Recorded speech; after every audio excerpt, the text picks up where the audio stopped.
Mary has chosen the better part. Have you? Have you chosen the better part? Because all of us are, in some sense, either Marthas or Marys, or maybe a little of both. But I think if we look around the world today, we see that we need more Marys. War in the Ukraine, war in Israel. Where's the next war? Where does it stop?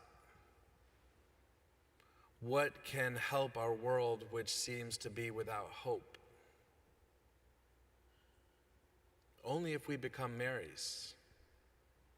Only if we are before the Lord day and night, asking for His grace, His peace over the world, His presence. And yet, how hard it is to be a Mary, how hard it is to stop and to sit in silence and to ask the Lord to come into our hearts and lives. Because we're constantly being pressured by family and friends and society to be doing something, always doing something.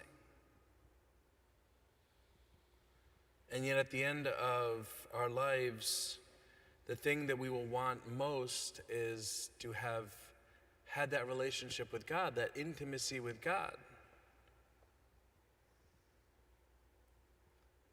And I think it takes a heroic act of the will sometimes to say no, to put up boundaries in our lives and say no to family, to friends, to commitments if they're not first preceded by a life of prayer.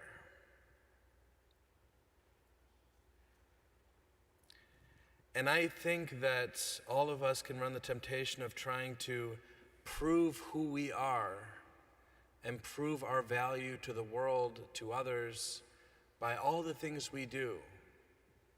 When in reality, as Christ says, there is need of only one thing. One thing. And yet, like Martha, we're often anxious and worried about so many things. You know, sometimes when people come to me and they tell me their problems, and, you know, sometimes I'm able to speak a word of, hopefully, wisdom to them, give them, you know, some kind of counsel. But at the end of the day, I know my first task is to get those people in front of the Blessed Sacrament, to get them to pray. Because when someone is doing a holy hour every day, when someone's praying the rosary every day, 75% of the problems go away. 75% of the weight on our shoulders lightens, is lessened. And so we need more Marys in this world. All of us are called to be contemplatives in action.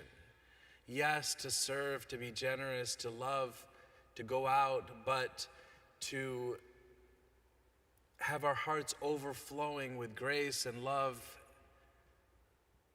that first comes from God.